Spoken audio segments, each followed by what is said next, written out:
All About Beer receives underwriting support from 49th State Brewing. They understand the importance of independent journalism in the beer space, and their support helps fund original work. Learn how you can affordably support journalists by visiting allaboutbeer.com/support.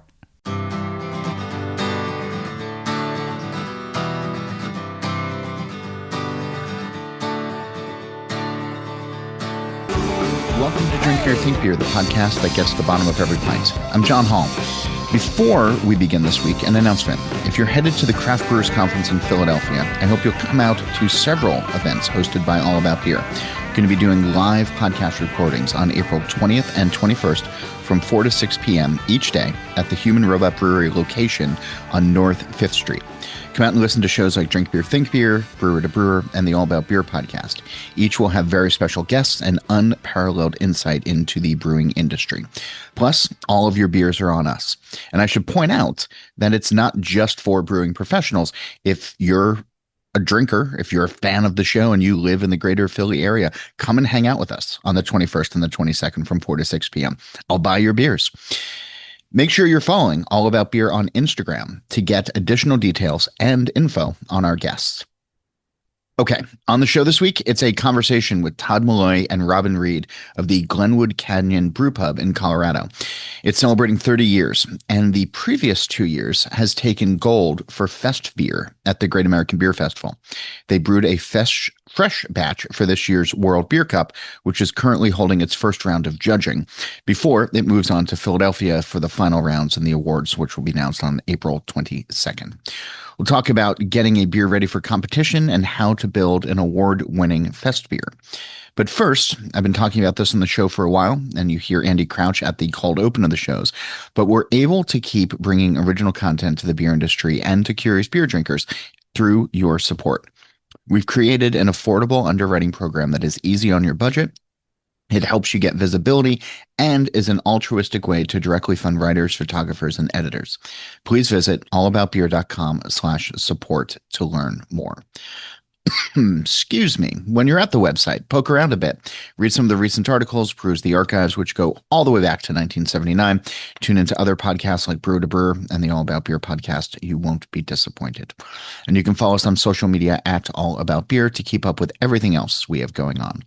We'll get into the conversation in a moment, but first, here's a note from this episode's sponsors. We thank them for their support. We hope you'll give them your business. Hi, this is Tim Shasha from Berkeley Yeast. Our mission is to give brewers better tools that are affordable and easy to use. Our team has been developing Tropics yeast for nearly 10 years, and we just launched it in a dried format. This is a yeast strain with high thiol biotransformation activity, which means it's great for making tropical forward hazy IPAs. I'll tell you more about how it works later in the show, or you can check the show notes for our recent article called All About Thiols. Calling all hopheads. Dogfish Head's 60-minute IPA is a fantastically hoppy India Pale Ale that's beautifully balanced thanks to their unique continual hopping method. Delivering a pungent hop flavor that isn't crushingly bitter, 60 Minute is continually hopped throughout the boil for a full 60 minutes. Starting to see where the name comes from? Check out dogfish.com to learn more and to find some 60 Minute near you. Dogfish Head Craft Brewery, Milton, Delaware. Please drink responsibly. A brewery goes through a lot of phases during 30 years in business, to say nothing of what happens outside its walls. In Colorado, Glenwood Canyon Brewpub has been reliably serving up lagers and ales to generations of customers who have come to expect certain things a certain way. But progress is always necessary. And this week, Todd Malloy, the director of brewing and a partner in the business, and Robin Reed, the head brewer, talk about moving the brewhouse into lagers and how their Festbier came to win back-to-back gold medals at the Great American Beer Festival. To talk about brewing a fresh batch for the World Beer Cup entry and how they package it special to ensure the judges get the best interpretation of their lager. Here's our conversation. Thanks to you both for being here. I want to start off with the brewery turning 30 this year, because I think we're at this cool point in beer where folks are hitting that milestone. You know, it's you hear about 10, you know, there's some 15s, you know, but when a brewery hits 30, I mean, it really has made generational marks on its local community. And, you know, as best you can, I mean, can you talk about the evolution of how a brewery evolves, over the course of 3 decades, and the challenges that come with longevity? Yeah, so I started here back in 2000 as soon as I graduated from college, and the place started in 1996 when I was a senior in high school, and so I used to come here after I graduated. That from can't high be right. school I mean, with the 90s were really only about 5 years ago, yeah, in my mind. It So does feel like that. Yeah. yeah. Sorry, I but didn't mean to. Yeah. No, you're good. So I would come here with my mom and dad and drink root beer, and I used to, I started brewing in high school, under my dad's belt, and he got me into it, and so I would come down here and just always wish and hope that I would eventually work here, and as soon as I graduated from college is where I came to work here. So I've seen the whole evolution, and I feel like being a brew pub, we're lucky in that, the food component is here, and we're one of, 6 restaurants on what we call Restaurant Row here in Glenwood. And, we have a huge tourism market in the summer, and shoulder seasons can be a little slow, but overall it's a busy place. And, we've been able to keep our doors open and keep the beer flowing. And, some years like 2015, we made about 1,000 barrels. I think we probably put about 200 barrels of that down the drain with our old draft system that we had, and growler filling and all that. We don't do any of that anymore. We're on a wild goose canning machine now, and a little bit more efficient, a lot more efficient, I should say. So, but yeah, I think as far as the beer goes, yeah, I mean, we just kind of evolve with the time, and like Robin said, we're doing more lager focus now, and but we're still crushing, big IPAs, hazy IPA, West Coast IPAs, and just trying to kind of stay relevant. Yeah, I think one of the main things that's really helped, at least like the beer program, evolve is like Todd spent time working at other breweries. He hasn't been here since 2000. He worked for Firestone Walker for a bunch of years, and when he came They're back, okay, I guess. So you took over the director of brewing role in 2014. Yeah, 2014. And so, that time in craft beer was kind of like, that's right when hazy IPA was getting its big boom, and like, beer was changing pretty rapidly. And so I think Todd's time with Firestone helped him kind of visualize where things were going. And so when he came back, it was pretty easy to transition to a beer lineup that was a little more relevant. They weren't really necessarily getting into lager so much then, but like pushing the IPAs more and changing some of our old recipes. And that's kind of a hard thing to do when you're even when you're younger, 10, 15 years old, because you've got a steady following of regulars that expect things from the brewery that they've always been going to. Yeah. And it still is difficult to do that. But I think people respond, especially in our little pub, people respond to beers that are approachable and drinkable. Like that's why I think the lager has really been successful for us, is our primary focus with most of those styles is drinkability, and that carries through to even the other beers we make, IPAs and fruit beer and what have you. But the drinkability component, I think, is what has kind of led the charge in us staying relevant and keeping old consumers and new consumers interested in what we're doing. And so, yeah, it's been a fun give and take of sorts, So I'm wondering if we can unpack that a little bit, because, I think about like the brew pub that I started going to 30 years ago. And, especially on the food side of things, like I know how their burger tastes. I know how I want it to taste. I know when it's a little off, or if they've changed something.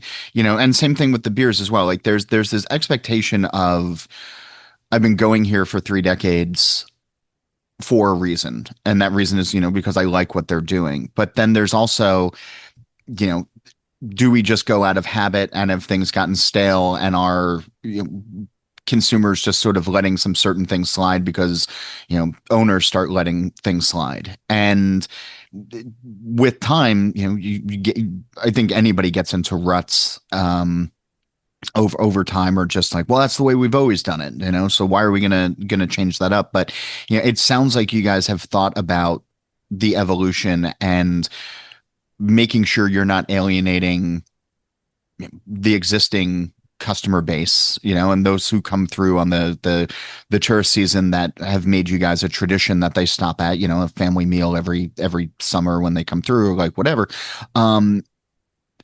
But also challenging yourselves and making it interesting, for you also, that it's not just same old every day. Does all of this make sense?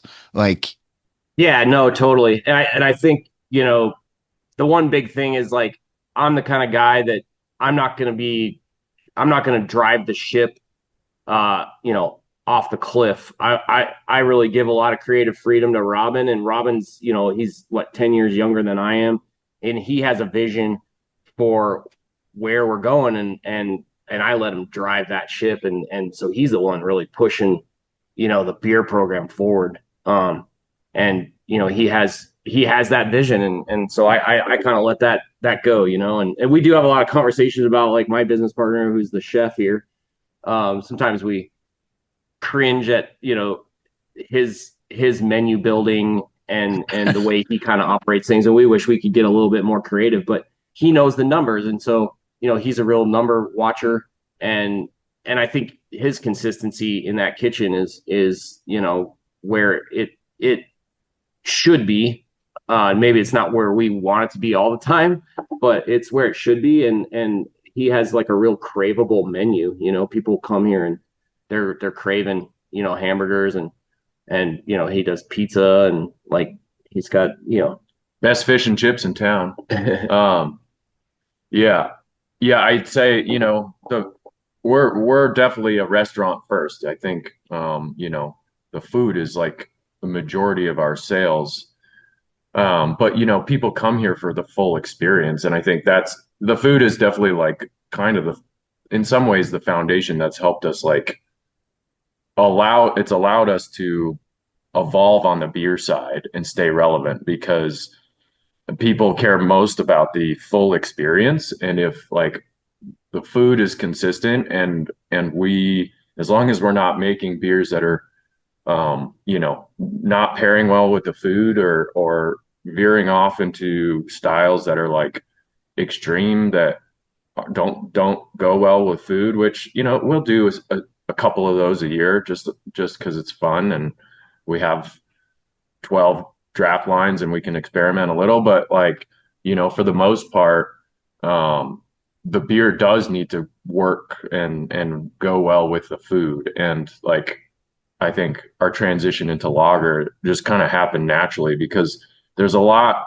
of similarities in, like, the drinkability component and the balance of like traditional lager to a lot of the traditional English styles. Obviously the flavors are very different, but, like, a bitter is not far off from, like, a Helles or a Pilsner in terms of its drinkability. I don't know. Maybe beer nerds would get really angry at me for saying that, but, like, I love a really good bitter, and when I'm drinking a really good bitter that's not overly sweet, that has nice malt character, but it's not, like, dominating, and you have nice English hop character, it goes well with food, and you want to drink more than one or two of them. And that's the same thing for Helles and Pilsner, and so it just I think having a steady food foundation, and, like, having a really solid restaurant culture has allowed us to evolve the beer in the way that we want to.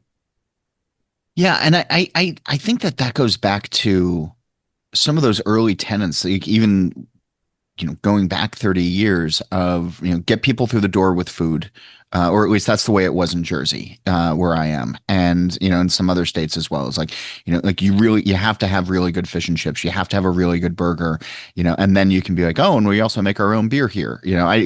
Colorado's a little more enlightened, or was then, than the rest of the country. And I still think leads the way in a lot of ways. But what I like is, is people or craft breweries are thinking more about lagers and doing them the right way. And, as Ashley Carter from Bierstadt, notes, lager's been on a 500-year winning streak. So like, this isn't anything new. But as smaller breweries are embracing lager traditions and brewing them really well, it gets new people through the door. It gets people drinking maybe a little bit more.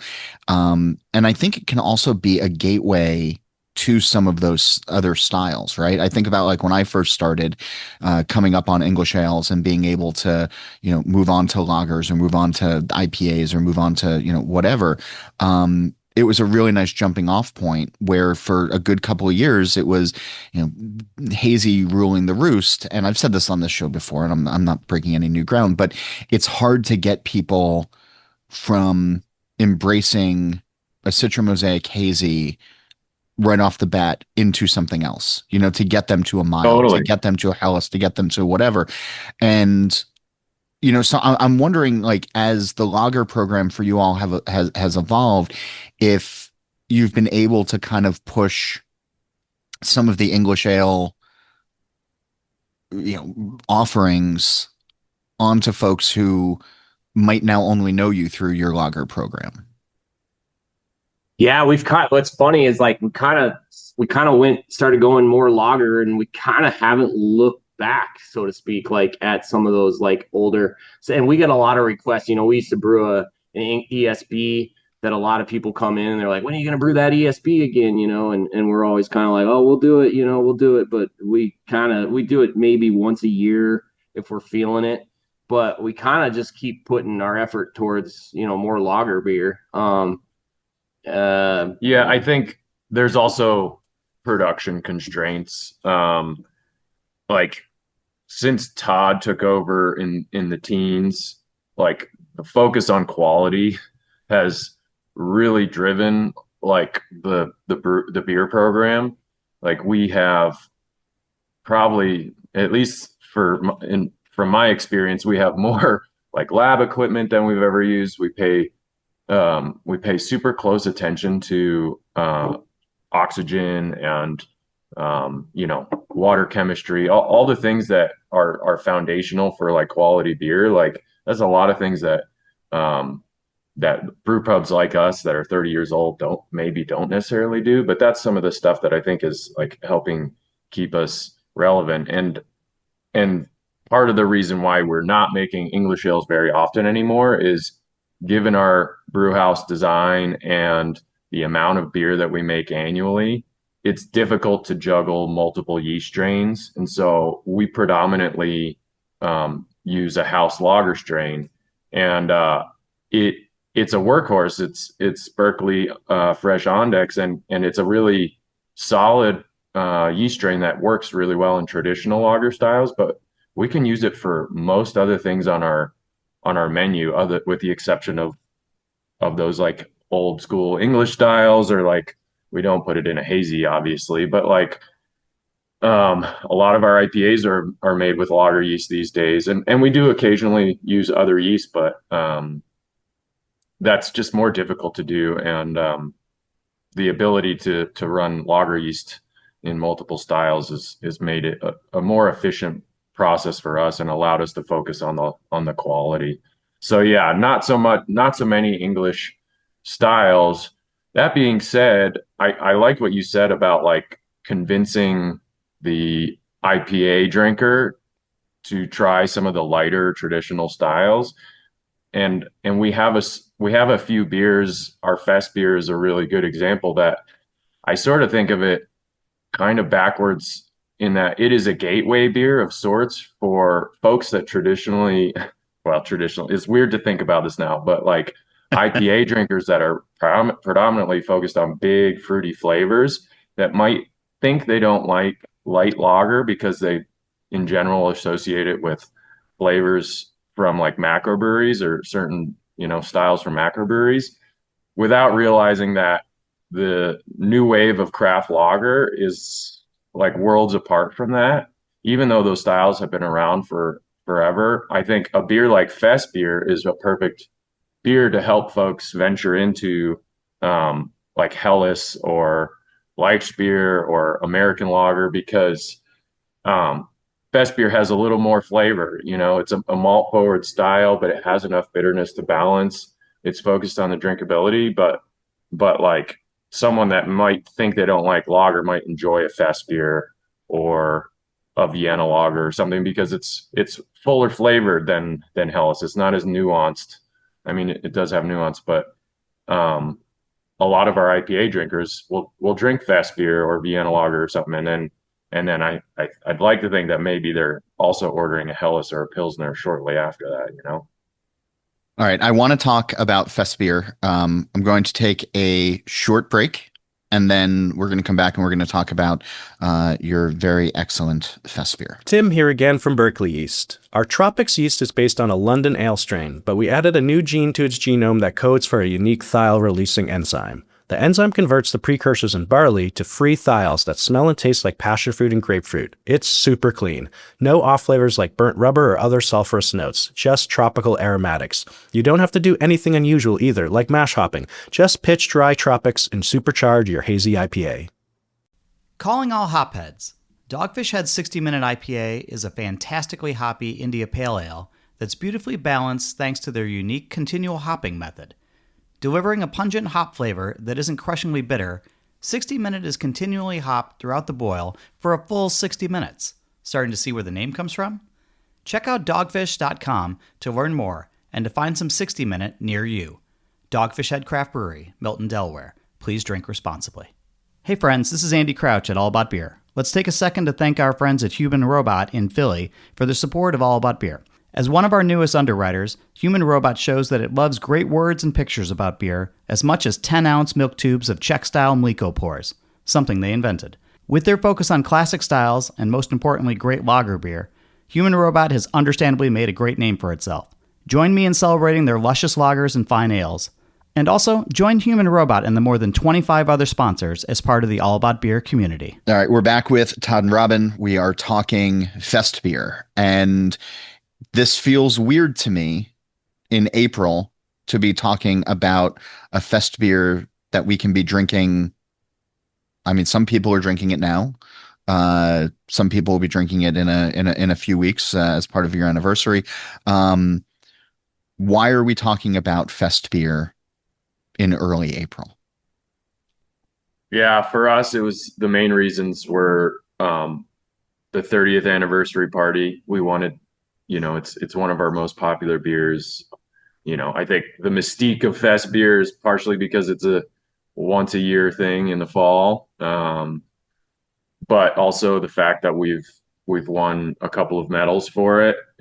It made sense to have it on for our anniversary, and then also because we've had success with GABF, we've never entered it in World Beer Cup, and I kind of wanted to see how it would fare. That category is a totally different game this time of year because it's the largest lager category in the fall, probably just because it's relevant time of year. Yeah. But in the spring, the number of entries in that category is like a third of what it is in the fall, and it's also, I think, a lot of the beers that win are Dortmunder because it's a subcategory with Dortmunder, which is also a great style. But I kind of just wanted to see how it would fare at the other time of the year. I wonder if Dortmunder will dominate or not. You never know.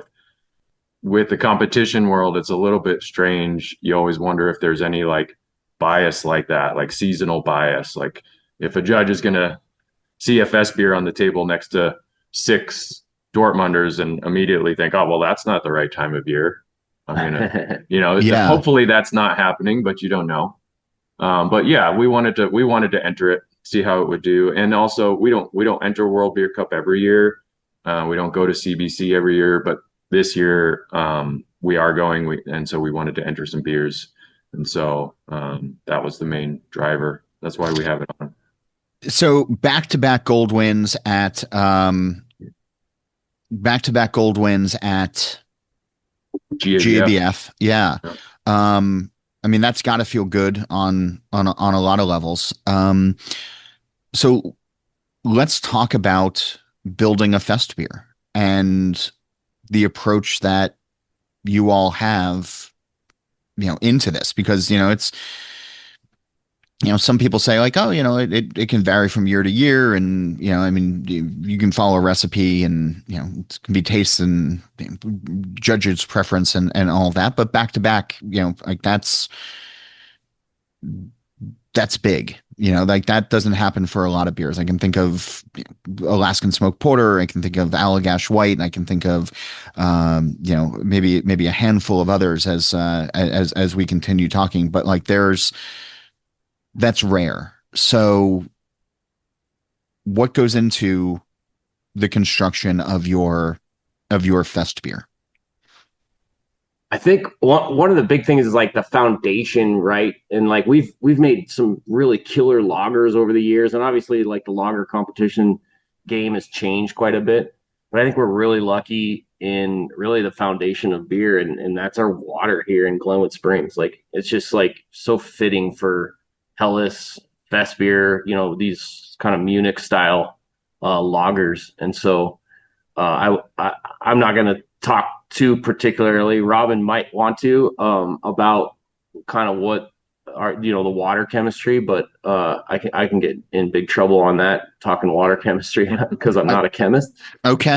But yeah, we don't do a lot with our water. We really allow that ingredient to be what it is at the source here in Glenwood. So, and then on top of that, yeah, Robin can talk kind of specifically more about what he does. Yeah, the water, we're lucky. The water is actually very similar to Munich water with a couple of tweaks, but it's really not much to get there, and that really works for Festbier specifically, I think. And then after water, we focus on high quality German malts. We're predominantly using Bayerman for that beer. It's not that complicated of a recipe. It's mostly Pilsner malt and then a little bit of Munich, a couple different Munich malts and some Vienna malt.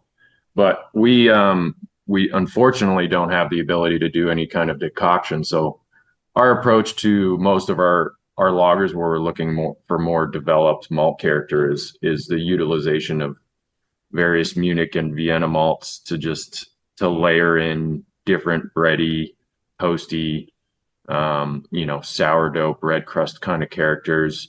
Festbier has a little bit of Munich too in there, and for me, that's in the right amount. That's that like perfect amount of like pretzel character that I think adds just the nice like complex malt note in Festbier, and it's appropriate.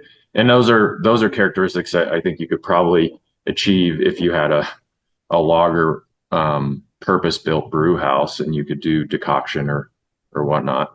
But we do step mash the beer. I think that's going to help us with head retention and our and attenuation, making sure the beer has the body perception that we're looking for.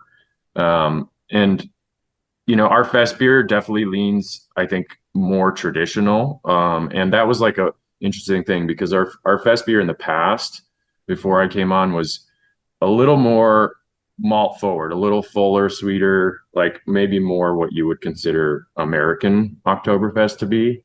And when I started making the Festbier, I was like, I really prefer the more traditional Munich style Festbier that is appropriate for Oktoberfest in Germany. And so it's on the lighter end of color and balance. It's got a nice bitterness, but it's really there just to like keep the malt in check. And then it's hops wise, it's fairly simple. There's three additions of middle fruit and tradition. Those hops have some nice floral qualities without too much of the like some of the spicy characteristics that sometimes go into other nobles. And so and then we as far as like the fermentation side of most of our lagers, we're knocking out on the cold side in the like 50 to 52 range. I mean, that some people might not say that's cold, but we keep it cold. and and we're big proponents of like happy yeast, so we're very focused on yeast making sure we have the right yeast amount of yeast nutrient in there. And then at the tail end of fermentation, we're spooning to capture some of our CO2.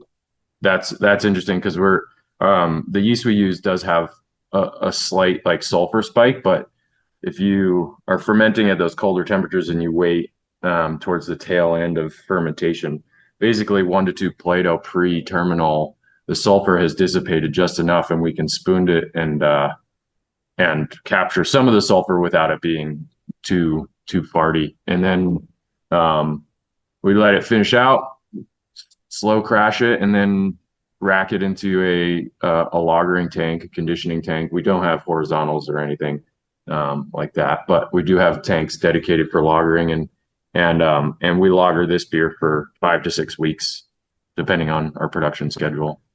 And then after we're happy with where the beer is after lagering, we filter it with a plain frame filter. And most of the time after lagering and spooning, we're pretty dang close to full carbonation on the beer. So we get those really nice tiny bubbles, and then sometimes we have to hit it with a little bit of forced CO2, but hopefully not. How long did it take you guys to dial in? Because I mean, 5 to 6 weeks. Like this is a commitment beer. Like this is, one that has, I think, a lot of meaning behind it. Just given when it's released and the idea behind the beer. So, it's not just like, oh yeah, we brewed a lager and we put it in the tanks for a while, and not that you'd be casual with your beers, but there is this sort of sit up a little bit straighter when you talk about a Festbier, at least in my mind. So how long did it take for you guys to dial in where the beer is now, where it's racked up back-to-back golds? Was this, did you nail it first time? Was this just...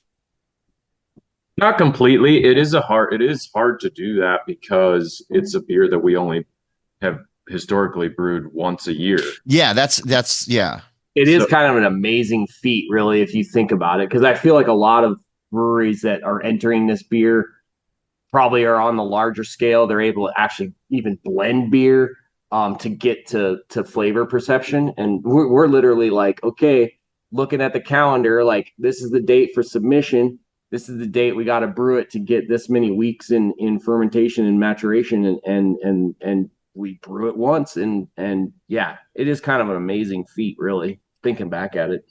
Yeah, I mean, ideally we could brew it all year round and make minor tweaks along the way and perfect it, but can't do that with this beer. So a lot of the first year that we won the gold medal, it was almost only based off of the recipe we made prior year, which was a lot more, like I was saying, more malt forward and a little bit geared more towards like an American style Oktoberfest. And so most of the changes that we made were based on experiences that I had brewing our other malt forward lagers, predominantly our Helles, which we had at that point decided to make a house beer. And so that was a beer we were making year round and had the ability to tweak, and that paid off as well. That was silver medal the same year that our Festbier won gold. So I think having the repeatability really makes a big difference. We did, to a certain extent, get a little bit lucky with the Festbier, but it wasn't a total like shot in the dark. It was based off of our experiences with the other beers. And Festbier isn't exactly like Helles, but there are some similarities in how we brew them. So yeah. So having this so you're putting it in for World Beer Cup this year, which happens, I guess, in 2 weeks' time, more or less from where I'm thinking. Yeah, we were actually going to taste our because we whenever we do entries, we always fill a couple extra bottles, and so we had a Festbier bottle sitting there today, and I thought, well, maybe we should taste it today because I think they're judging this week, and I don't know specifically whether they'll be doing Festbier, but we always pull off a little bit just to taste it out of the bottle to make sure it's hasn't gone south. So yeah, they're judging right now. Have you had that sample yet? Have you pulled it? Because I have one. You sent me some. I have some sitting here on my desk and nicely shot. And I'm not going to sway judges one way or the other, but I'd be excited if I got this on the table. Yeah. So interestingly enough, too, like we sent you cans. We're actually drinking that beer out of cans off of our Wild Goose. But all of our competition entries, we actually hand bottle still. And that's something that I did at Firestone with Matt and Dustin. We used to put all of our beers in hand bottles and purge the shit out of the bottle, make sure everything was tight. And, and we continue to do that here. So it's technically not the beer that's coming off the yeah. Yeah. I mean, I remember talking with Brindleson about that years ago. Yeah. But I can't remember the bottle reason. It's we use 750 ml bottles, which this is all like up for debate. Like, I don't know. I want the beers to win, and I want the beers to taste as good as they can on the judging table. Some people just pull cans or bottles off of their packaging line, and if you win for those beers, to me, that's even more impressive. We have Weinsteffen does that. They just walk down to the line. And it's like, okay, it's due today.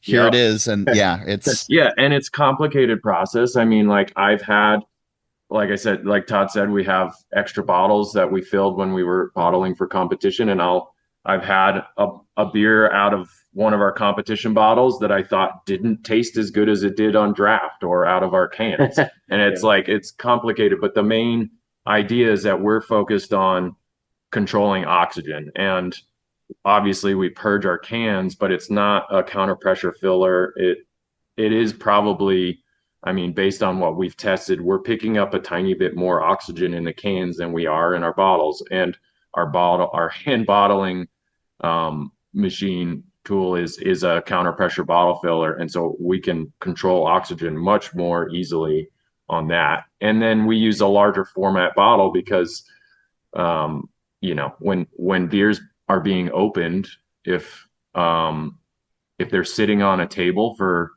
an extra 10 minutes or something because the people running the beer aren't ready to take the next round to the judging table, we want the beer to be still cold. We don't want it to warm up as much. And so we're thinking about temperature and how it's being served and whatnot during the judging.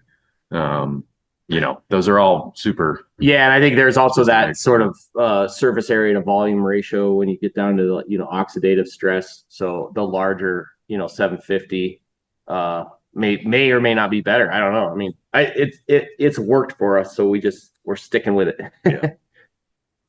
I mean, there's a lot to be said there because every year after GABF and after World Beer Cup, there are a bunch of brewers that will take to social media and like, oh, this judging feedback was terrible. This doesn't, and there's, unless you're Weinsteffen or, whoever else has the, absolute confidence to just pull off of their line and know that they're going to do well. There does need to be some strategy behind it. And I mean, it's, the idea of 750 mil, bottles going out, like that sounds impractical for a tap room, but the way that you just described it, like, makes total sense. And I remember when Matt told me about that the first time as well, it's like, okay, this makes sense as well.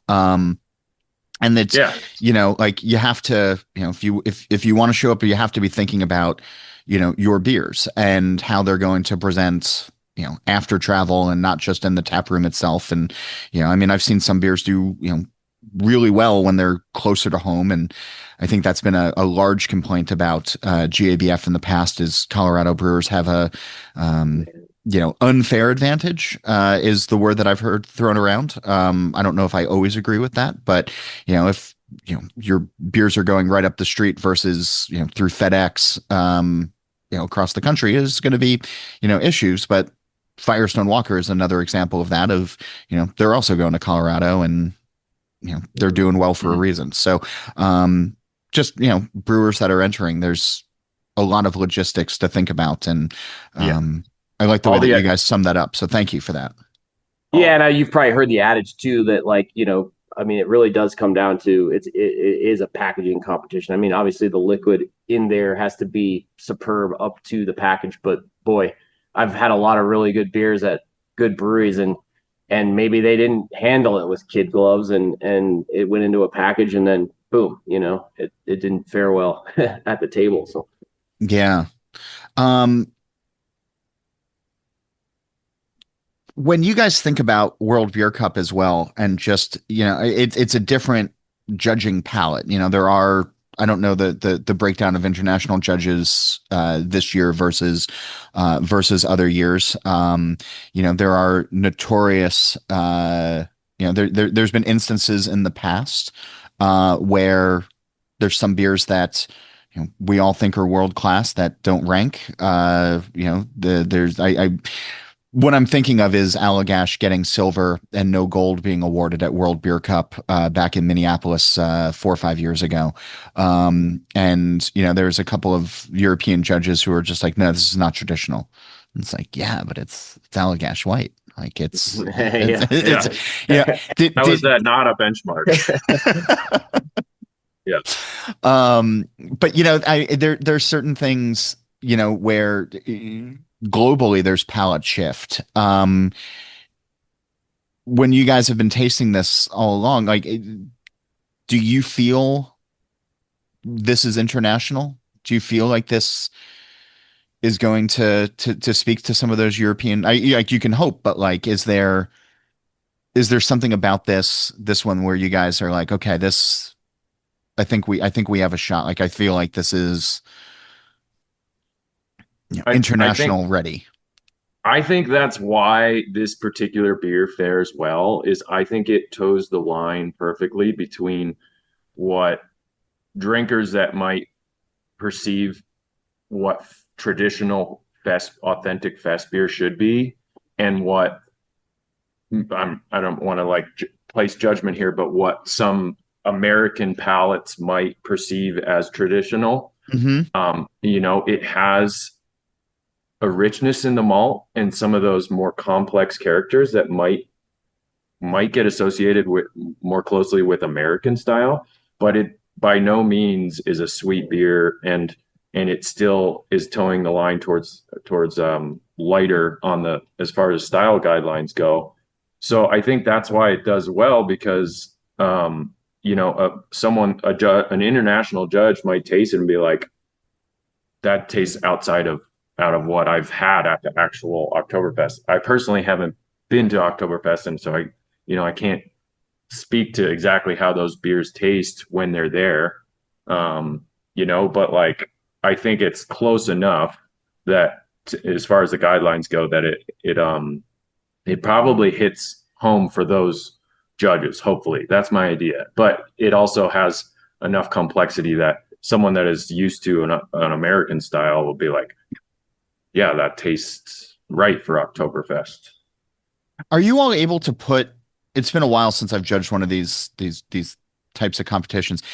Can you put information to the table? Like, I know when I've judged experimental and some of the others, there's little notes that come on of brewed with huckleberry and aged in whatever. I'm slow on coming up with fictional beers in my head this morning. But is there a way to indicate that this is fresh Oktoberfest versus left over from last So September? I've been a judge at JBF the last couple of years. Obviously you don't judge your own categories because they got you all Oh separated out yeah. from beers. But no, for this particular style, it's just your whatever the category subcategory for that style is with no additional information for Okay. until you, like you said, like get into the experimental ingredients or processes or whatever. Yeah, Sure. Okay. yeah. So I think the only thing that we'd be looking at in, like Robin had kind of talked about earlier today, was whether it's going to be people sort of leaning in on the Dortmunder style or the Festbier style. I feel like having sat at other lager categories with international judges in the past, I think this one's gonna. I think it's gonna fare well. One thing we always stress a little bit about is right before we go into package, we always notice that our fest beer is a little more hoppy than we like either had anticipated or maybe wanted. But then we also know that by the time it gets and goes through its oxidative stress in the bottle and everything, that fades a little bit. Okay. And so we're hopeful that this year it's right there where it needs to be when it lands at the table. So, but It's exciting. It's I love a well-made fest beer, and I think it's a cool category that folks should be, really putting the time and attention it is clear that you all are. So I hope as people start thinking about this coming September, they're taking some of yeah, these we're actually lessons to just heart. Yeah. we're gonna do a festival we're gonna wait all the way till October because we're actually pulling it off with the city of Glenwood Springs. We're doing a fest celebration October 17th. They kind of wanted to push it back into more of the shoulder season here, but Okay. we've done a few in the past out in our big back parking lot, but this year we're like roping off an entire street block and having a big festival. We're getting a couple polka bands up from Denver, and it's gonna be big. So All right. It's another good reason. The 17th, isn't that GABF weekend?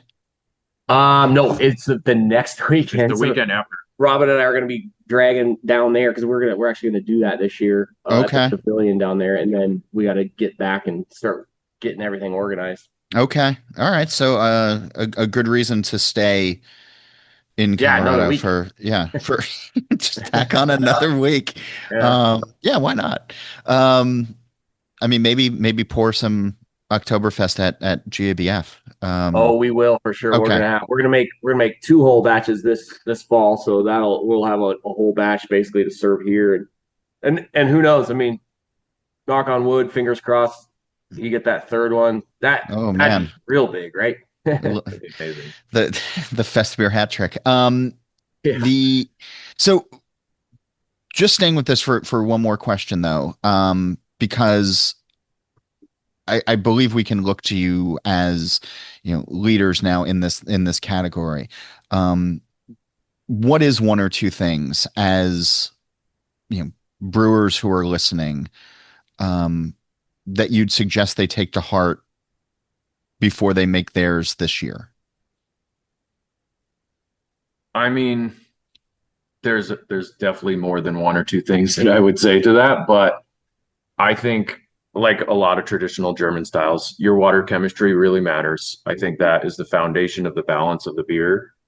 And then pay attention to your yeast health and making sure you're getting the attenuation you want, like the finished gravity and the overall balance of the beer is really important, but also how you treat your yeast and paying attention to the sulfur and esters that are coming off of it. And then we really, really like lagering for, a minimum of 5 weeks of this beer. So, cold side, lots of attention to detail, and making sure that you're getting those tiny bubbles and working on the balance of the beer. I like that. Yeah, I agree. The one thing I didn't talk much about earlier, but it's funny. Like we use the Berkeley Ondex DF strain, but we still lager like we always have. whether for whatever reason, I mean, Nick Harris lives here in Glenwood, so we work a lot with him on a lot of our beers.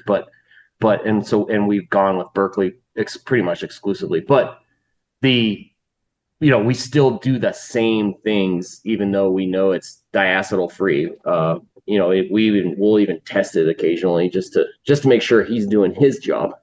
Yeah, fermentation and lagering profile is predominantly geared towards how we can control esters and sulfur in the beer.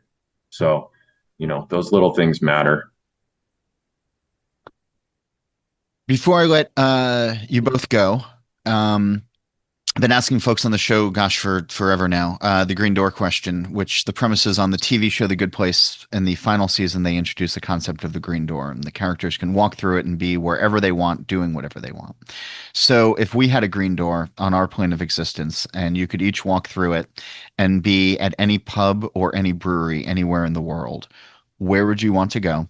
Who would you want to be with? And what would you like to be drinking? And Robin, let's start with you. It's a tough question. This is a kind of an experience I've already had. When my wife and I got married, we did our honeymoon in South America. We were backpacking in Argentina and Chile for 3 months, and one of the towns we visited was a town called El Bolson, which is right in the heart of Argentine hop growing region. And so Ooh. there's a few pretty decent breweries there.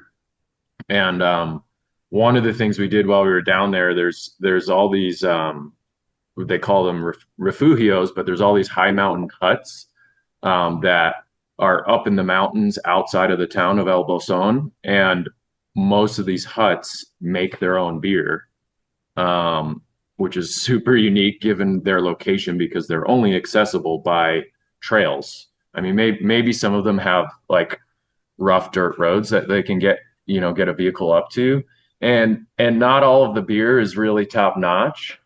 But I had a birthday while we were there, and we were at one of the huts. It was the highest one there, and I actually thought their beer was probably the best out of the all of the refugios we went to, and it was just a super unique location. We had been backpacking for like 4 days, and we sat down in their little pub, which is also like where people stay if they're not camping. And the brewer there, like, I ordered the beer, and I kind of like loosely told him that I was a brewer because I'm not like totally fluent in Spanish. But when he found out, he was like super excited, and so he showed me his whole system. The beer is being pulled right out of a hole in the ground that he covers, and then he like fills in with like glaciated snow to keep it cold. And the beer wasn't top notch, but the location was amazing. So I'd say I'd probably want to drink in that location. I'd probably have my wife there and some of my best friends, but maybe instead of drinking their lager, we'd be drinking Schönrammer Pils or something like that. It'd probably be pretty high on my list. I like that. Todd, where would you go? Oh man, well, I guess it's gonna be sort of the proverbial "don't let the green door hit you in the ass," right?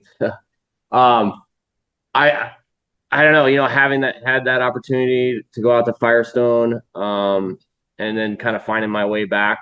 I feel like this is where I really want to be, and I don't think I'd go anywhere. But I guess if the door was open, I'd probably want to go to Budovice, Budvar, and have an opportunity to brew beer there and drink a lot of beer there. And specifically, I went to a little pub called Satlava in a town called Český Krumlov in the Czech Republic. And, I know it well. Yeah. Yeah, probably one of my highlights of my drinking career and eating. It was just such an epic little place. So, Isn't it? Oh man. I haven't heard. Yeah. I think that's the first time it's come up on the show in the years of asking that question. But my wife and I, gosh, 25 years ago, had just a remarkable couple of days in that sweet little town. Yeah, such a beautiful little place. So, I love that. That's really cool. Well, guys, I hope folks come out and visit you for your 30th, and congrats on that milestone, and good luck during World Beer Cup this year, and I hope Philly treats you well when you're there. Thanks. It's there's no shortage of good lagers around that city. So hopefully you find some inspiration as well. There's no shortage of good English ales around that city as well. I mean, Yards is still dedicated to the cause, and I think they're doing some good stuff. And then there's some IPAs around as well. But Philly's a great drinking city. I hope you guys make the most of it when you're there, and that all the hard work pays off with some hardware. Thanks, John. Thanks, man. Thanks for having us on the pod. Happy to do it. Cheers, guys. Cheers. Thanks. Cheers. Are you excited about Festbier in spring? I am. You can always reach me anytime via email at johnhall@allaboutbeer.com. That's JOHNHOLL @allaboutbeer.com. Make sure you join the This Week in Rauk Beer group on Facebook, or follow at TW Rauk Beer on Instagram. Upload your photos, join the conversation. And you can support us, and I hope you will, by visiting allaboutbeer.com/support. When you're at the website, you can check out new content as well as the archives, which go all the way back to 1979. And you can find the links to follow All About Beer on social media when you're there. Before we run, here's a note from this episode's sponsors. We thank them for their support. We hope you'll give them your business. Tim here again from Berkeley Yeast. My favorite part about Tropics in a dried format is that it makes it easy to use Tropics more like an ingredient than a yeast strain. It's a great tool for turning tropical flavors up or down. Tropics on its own makes big notes of passionfruit and grapefruit, which is great for a lot of recipes, but sometimes you want to dial that thiol character down. Easy. You can just co-pitch at different rates with your house strain. If you want to dial it up, especially if you're using a pretty aggressive hop bill, then just add Tropics Boost. It's pure precursors dissolved in water and ethanol. Go to berkeleyyeast.com to find out how to turn the thiol dial to exactly where you want it. Calling all hopheads. Dogfish Head's 60-minute IPA is a fantastically hoppy India Pale Ale that's beautifully balanced thanks to their unique continual hopping method. Delivering a pungent hop flavor that isn't crushingly bitter, 60 Minute is continually hopped throughout the boil for a full 60 minutes. Starting to see where the name comes from? Check out dogfish.com to learn more and to find some 60 Minute near you. Dogfish Head Craft Brewery, Milton, Delaware. Please drink responsibly. If you like smart audio content, a reminder, All About Beer has a separate podcast channel. Search and subscribe on your podcast platform of choice. Listen to shows like Brew to Brewer, which is now a weekly show, and the All About Beer podcast with M. Sounder and Don Tess. Steal This Beer has new episodes every Monday. The BYO Nano podcast comes out on the 15th of every month. And as for this show, Nate Schweber does the music. Jeff Quinn designed our logo. I'm John Hall. New episodes release every Wednesday, and that's when I'll be back again to drink beer and to think beer.